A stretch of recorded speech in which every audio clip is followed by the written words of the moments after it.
Hello students, welcome to my next lecture on sociolinguistics. In today's lecture, we will study style and register.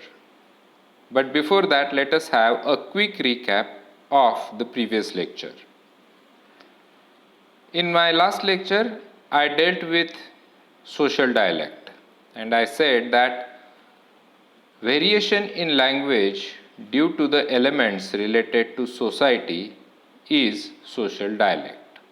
So language changes according to the elements in the society. A society is never homogeneous. It is divided into several levels such as class, caste, religion, ethnicity, and gender, etc. Thus, varieties of a language are possible due to these factors. Every language has regional as well as social dialects. So, in a society, you find that people are educated, some are uneducated, people have different occupations, jobs, and thus, depending on their gender, class, ethnicity, occupations, people speak different varieties of the same language. Such varieties are called as social dialects. Thus, language changes according to the region.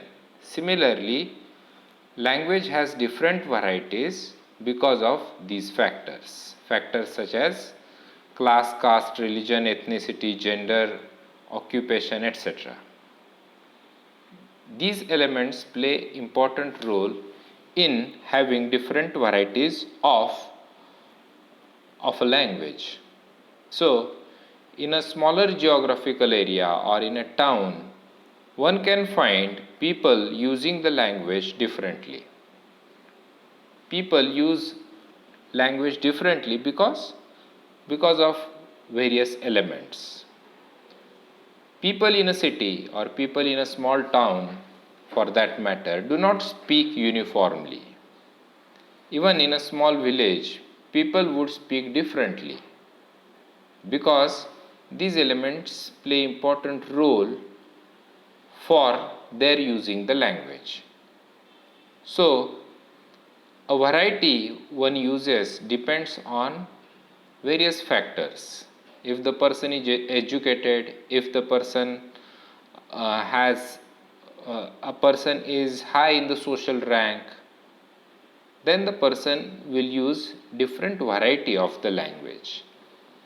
And if our person is uneducated or he doesn't have a job which doesn't have a good income, then that person will use different variety of the language. So language is used differently by different people and it is called as social dialect. Let us go ahead and let us study the um, next topic in sociolinguistics. So far we have studied regional dialects, we have dealt with social dialects, then I also spoke about standard language, and today I am going to talk on formal and informal styles and registers. So in today's lecture I shall deal with style and register.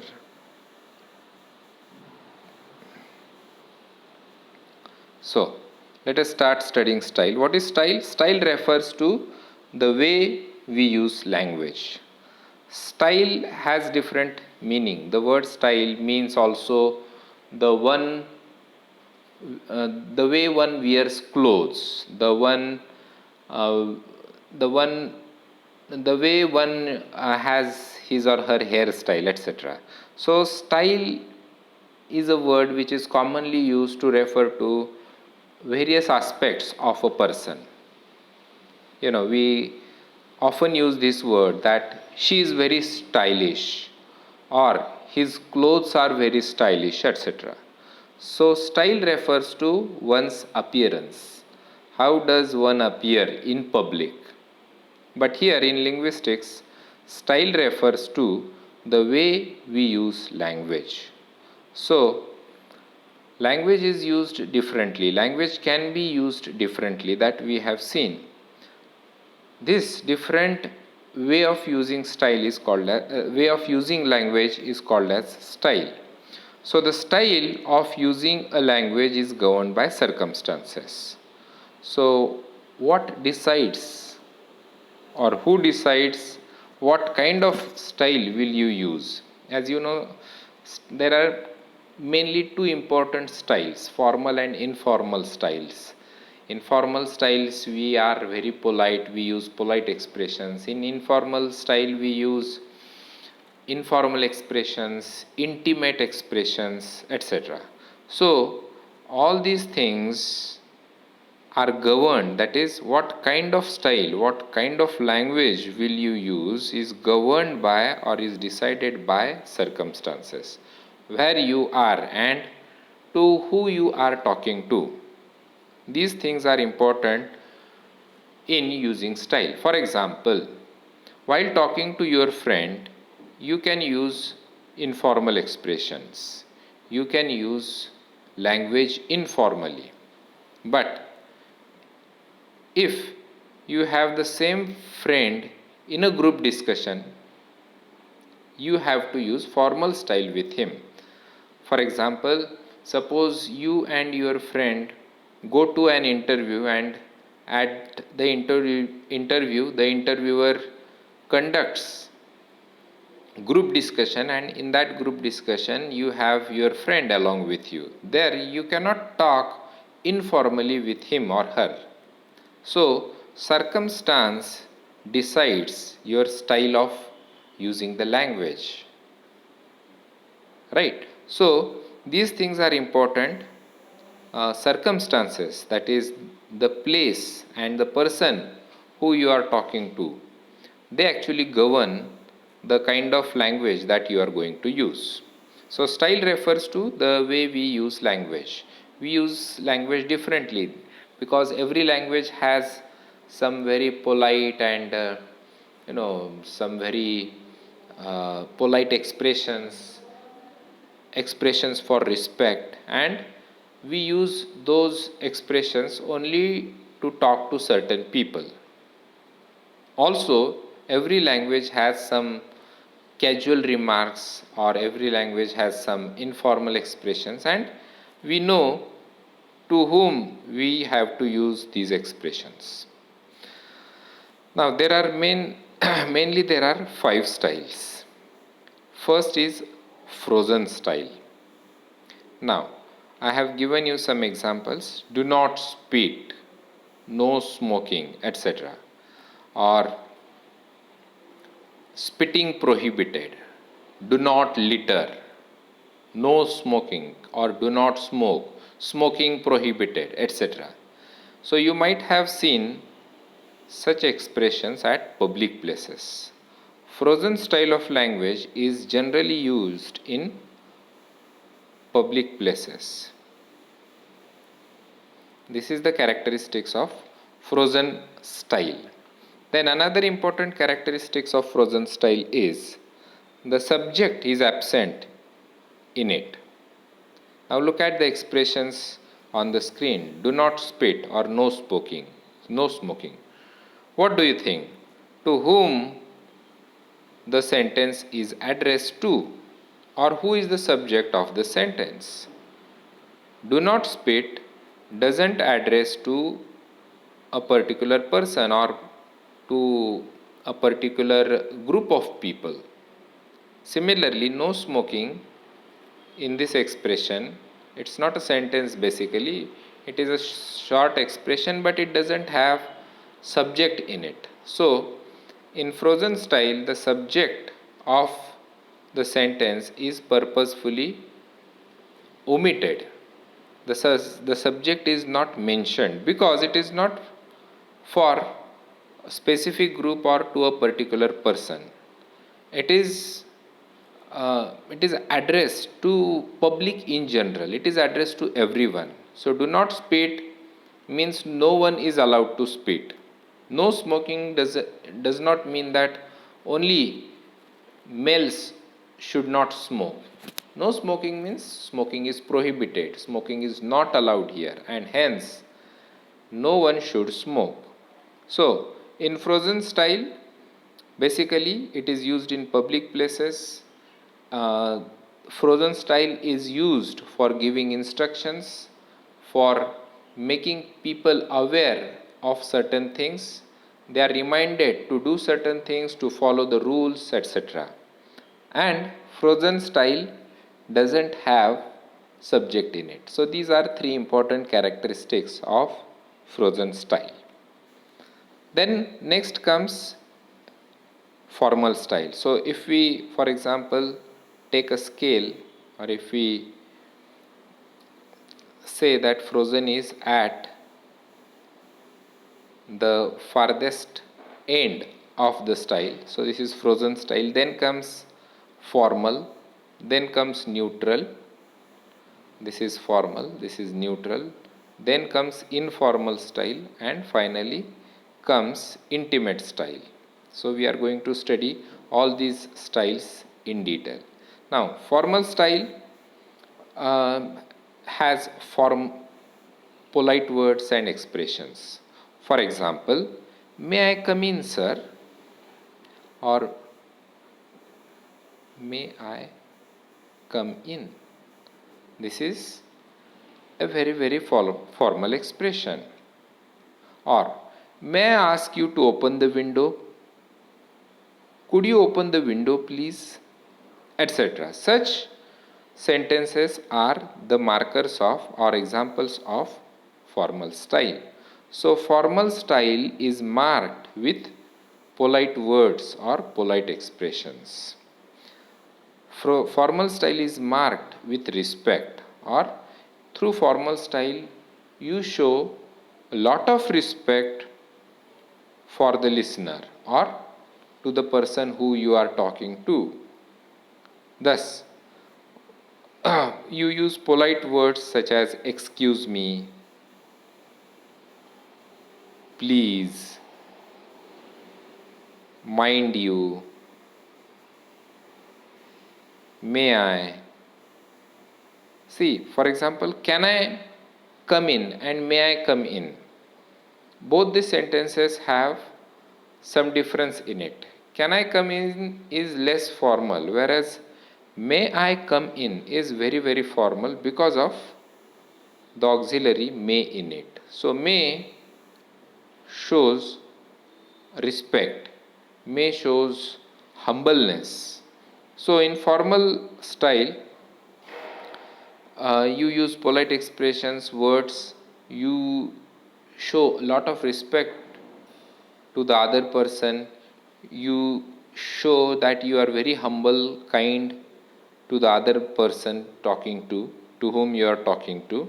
And formal expressions are used while you are talking to your seniors, while you are talking to someone who is higher in the social order. For example, while talking to a police officer maybe, or a judge, you would use very polite expressions. While talking to an MLA or an MP, you would use polite words. So again, as I said, circumstances where you are and to who you are talking to decide what kind of style will you use. So sometimes you will use frozen style. Generally, ordinary people don't use frozen style. It is used by the government to give instructions to the public.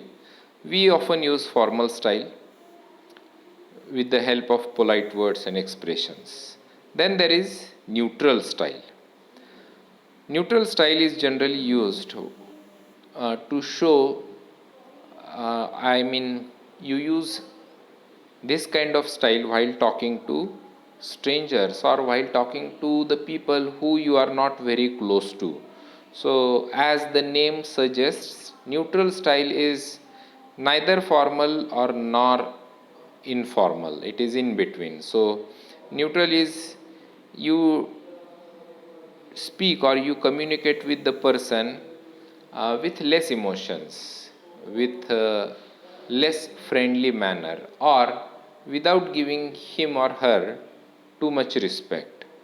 You are neither disrespecting him or her, nor you are giving too much respect to him. So, neutral sentences such as can you show me the way to the bank? It's a plain sentence, plain statement without any emotion in it. Can you show me the road to the bank? It has it is neither formal nor an informal sentence. Right? So, neutral style we generally use while talking to strangers, while talking to people who we are not very close to, etc. Then you have informal style. You have less formal expressions in it. You can say hi, hello, etc. Uh, Hi, hello expressions generally are considered as informal expressions. Hey, dude, buddy, etc. are very, very informal expressions. So, in informal style, you use informal expressions which show intimacy, affection uh, towards the speaker.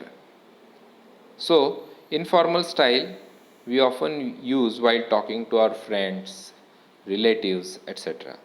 Then there is casual style. Casual style is again very, very informal style is considered as casual style. It is also called as intimate style. So, although you have 10 friends, among the 10 friends, one or two friends are very, very intimate to you, very close to you.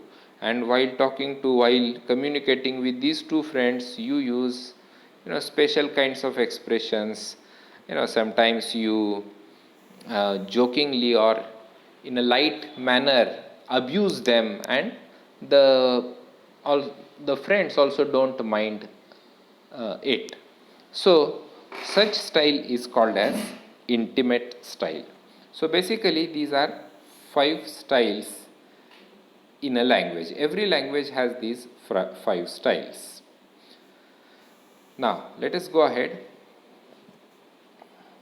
Now, the level of formality depends on the kind of occasion, the various social the various social age and other differences that exist between the participants. So, what kind of style will you use is decided by circumstances, and also it will be decided by the occasion, social age and other differences that exist between the participants. Suppose there are two participants A and B. A and B are communicating with one another. Now, what kind of style will you use? Frozen, formal, informal, neutral, informal, and intimate. Out of these 5 styles, what style will you use while communicating is decided by the occasion. It is decided by social, age, and other differences. So, as I said, suppose you are talking to the principal of the college, naturally you know that the principal is higher in the social rank. Therefore, you have to be very, very polite with him. You cannot use expressions like hi, hello, etc. You have to say good morning, sir, may I ask you a question, etc. So, you have to be very humble, polite, and respectful towards the person. So, age, social age, and other differences, various differences in the age between the participants are crucial or are important in deciding what kind of style will you use. Now, see, stylistic appropriateness, that is, we try to be appropriate, stylistically appropriate while communicating. ज्या ज्यावेळी आपण भाषा वापरतो, बोलतो, त्या त्यावेळी आपण स्टायलिस्टिक ॲप्रोप्रिएटनेस जोपासण्याचा प्रयत्न करतो. म्हणजे प्रसंग कोणता आहे आणि आपण कोणाशी बोलत आहे हे जाणून घेऊन आपण त्या पद्धतीने भाषा वापरत असतो. So stylistic appropriateness is very important in communication. We know where we are, to who we are talking to who we are communicating, and depending on that, we choose different styles, we choose different words, which is called as stylistic appropriateness. Now look at these two examples. What do you intend to do, Your Majesty? What do you intend doing, Rex? These are two sentences. Now, can you find the difference? Yes, there is difference. Both the sentences mean almost the same thing. The first sentence is addressed to Majesty and the second sentence is addressed to Rex. Rex may be a man or a boy or a person, but here in the first sentence you see Majesty refers to a person in the royal family. Therefore, you will realize that the style used in the first sentence is very, very formal and polite, whereas in the second sentence you will see that the style is informal. It is close to intimate because you see the expression vadaya. Vadaya, the full form would be what do you, but the speaker speaks very fast and he combines these three words into one and says vadaya. What I intend doing? Intend doing. So again a short form is used. So this is called as stylistic appropriateness. This sentence would be appropriate when a servant is talking to his master or when an employer is talking to a member in the royal family. A servant is talking to a prince or the king or the queen. And this sentence could be used by a friend. Rex's friend or Rex's sister could say such sentences. So, Rex's sister would not use this sentence, or if she uses this sentence, it would be ironic, right? But Rex friend, when Rex friend uses this sentence, it is quite natural and appropriate. What they intend doing. So this stylistic appropriateness is maintained by the speakers in society. तर समाजामध्ये आपण बोलताना आपण नेहमी स्टायलिस्टिक म्हणजे प्रसंगानुरूप बोलण्याचा प्रयत्न करत असतो. जिथं गरजेचं आहे तिथं आपण फॉर्मल एक्सप्रेशन्स वापरतो. आपल्याला माहिती असतं किंवा असे काही रूल्स नाही आहेत ॲक्च्युली की प्रिन्सिपलला हाय म्हणायचं नाही, असं काही रूल नाही आहे, but it is socially inappropriate. So generally you don't say hi to your principal, you have to say good morning, good afternoon, good evening et cetera. So we tend to be socially appropriate and also stylistically correct. तर आपलं language behaviour कसं असलं पाहिजे किंवा कसं आपण ठेवण्याचा प्रयत्न करतो, तर आपण सोशली स्टायलिस्टिकली करेक्ट लँग्वेज वापरण्याचा प्रयत्न करत असतो. The native speakers of all languages control a range of stylistic varieties. तर नेटिव्ह स्पीकर्स जे असतात त्या सर्व नेटिव्ह स्पीकर्सना, कोणतीही भाषा बोलणारे जे नेटिव्ह स्पीकर्स असतात, they control a range of stylistic varieties. That is they know different kinds of styles. They have acquired it. या styles आपल्याला आपोआप शिक्षणातून म्हणा किंवा समाजात राहिल्यामुळं आपल्याला या चारी पाची प्रकारच्या स्टाईल्स माहिती असतात. आपल्याला माहिती असतं की आपल्या भावाशी मित्राशी आपण कसं बोलायचं आहे, कुठले एक्सप्रेशन्स बोललेले चालू शकतात आणि कुठले एक्सप्रेशन्स आपण अवॉइड करायचे. तर this stylistic range of varieties is with the speakers, and the speakers have to choose, or the members of the language have to choose appropriate styles as per the need of the occasion. Then let us move on to the next small topic, register. Registers are sets of language items associated with discrete occupational or social groups. Discrete means different, various. So register, वहीला सुद्धा resistor म्हणतात बघा अनेक ठिकाणी. वहीला resistor म्हटलेलं तुम्ही ऐकलं असेल काही ठिकाणी, पण इथं आपण ते रेजिस्टर नाही म्हणत. तर रेजिस्टर म्हणजे काय? रेजिस्टर ही लिंग्विस्टिक्समधली, सोशो लिंग्विस्टिक्समधली एक टर्म आहे. registers are sets of language items associated with discrete occupational or social groups. So people belonging to different occupations, different people doing different jobs, people belonging to different social groups, they use specific language while talking to one another. That is called as register. Surgeons, airplane pilots, bank managers, sales clerks, jazz fans, and pimps employ different registers. For example, if two surgeons are talking to one another regarding a surgery, then they would use different words or they would use different expressions which an ordinary person would not be able to understand. Similarly, when two bank managers talk to one another regarding their jobs, then they would use certain words which a layman would not understand. Now that is called as register. So people belonging to different occupations, people doing different jobs, they know vocabulary of their occupations. According to Ferguson is a linguist, published a book in 1994.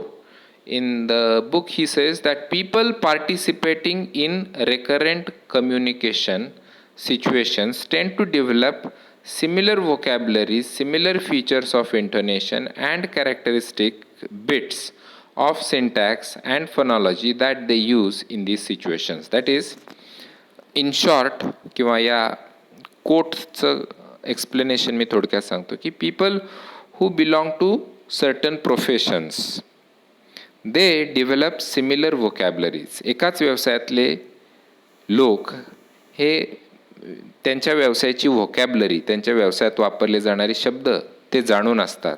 त्याचं intonation, tone, characteristics, syntax, फोनॉलॉजी हे सर्व त्यांना माहिती असतं.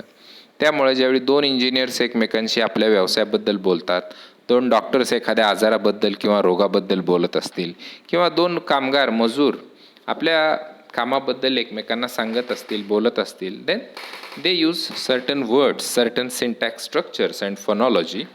That is called as register. According to Indian Penal Code section 233A, the accused is found guilty and is punished 2 years rigorous imprisonment or 2 years rigorous punishment. Now this is the register of law. That is, in the field of law you can find such sentences. Such sentences will be spoken, written either in the field of law or in the field of journalism. पत्रकारितेमध्ये, मीडियामध्ये किंवा लॉमध्ये अशा प्रकारची वाक्य तुम्हाला आढळतील. एखाद्या कारखान्याच्या वार्षिक अंकामध्ये तुम्हाला असलं वाक्य आढळणार नाही. तर यातले मार्कर्स कोणते आहेत? कशामुळे कळालं आपल्याला की हे सेंटेन्स लॉमधलं आहे, याचा रजिस्टर लॉ आहे? तर Indian penal code section so and so, the accused found guilty, etc. So every register or every occupation has its own vocabulary, own grammar, and you have to follow it. तर हा लॉचा register आहे, हे आपल्याला हे वाचून लगेच समजलं, त्यातल्या शब्दांमुळे कळालं. तर ते काय आहेत? त्याचे मार्कर्स आहेत. यांना म्हणायचं markers. Markers means words or expressions which reveal that this particular sentence statement belong to the law register. Another example is Roger hit an S and won the set. His serve and volley game, his passing shots and down the line backhand shots were brilliant. Now The register is sports, or in particular tennis. A person who knows tennis, a person who follows the game would understand what is an S, what is a set, serve, volley, then down the line, backhand, etc. Now, these words would be understood by a person who knows it. Therefore, this kind of sentence will be spoken or would be understood in tennis register. If you speak this sentence, the second sentence, B sentence, to an ordinary person, he may not be able to guess the meaning, or he may not be able to find out what the speaker is saying, because he is not aware of certain terms in the sentence. So, people belonging to certain occupations, certain professions use different kind of variety. Another example would be Newton's third law of gravitation states that, and suppose I give you the law, I have given just 3 dots here. Suppose मी न्यूटनचा तिसरा law सांगितला, तर तो resistor कशाचा होईल? सायन्सचा किंवा फिजिक्सचा, कारण त्याच्यामध्ये विशिष्ट व्होकॅबलरी, विशिष्ट टर्मिनॉलॉजी वापरली जाईल. राईट, ग्रॅव्हिटेशनल फोर्स, देन जे काही फिजिक्समध्ये शब्द वापरले जातात ते. तर अशा प्रकारचे शब्द एका विशिष्ट ज्ञानशाखेमध्येच वापरले जातात, विशिष्ट ठिकाणीच वापरले जातात, आणि त्यामुळे त्यांना काय म्हणायचं? त्या रेजिस्टरचे मार्कर्स म्हणायचे. तर आपल्या आजूबाजूला आपण बघतो की when 2 people belonging to certain occupation और प्रोफेशन टॉक अबाउट, ते जर इतर हवा पाळण्याच्या गप्पा मारत असतील तर आपल्याला लक्षात येतं, कळतं. बट जर त्यांच्या व्यवसायाबद्दल ते बोलत असतील तर कदाचित आपल्याला ते समजणार नाही, because they use jargons, they use words which are used exclusively in their field only. तर अशा प्रकारे रेजिस्टर्स असतात. Professionals while talking about their profession use certain words and structures and they are called as registers. तर resistor म्हणजे काय? व्यावसायिक, विशिष्ट व्यवसायातले लोक विशिष्ट परिभाषा वापरतात, त्यालाच रेजिस्टर म्हणतात. I hope you have understood this 2 concepts, very easy to understand, and I am sure you must have studied these concepts in your undergraduation as well. I stop here. I shall soon come up with the next lecture in which I shall deal with the next topic in the syllabus. Thank you. We stop here today.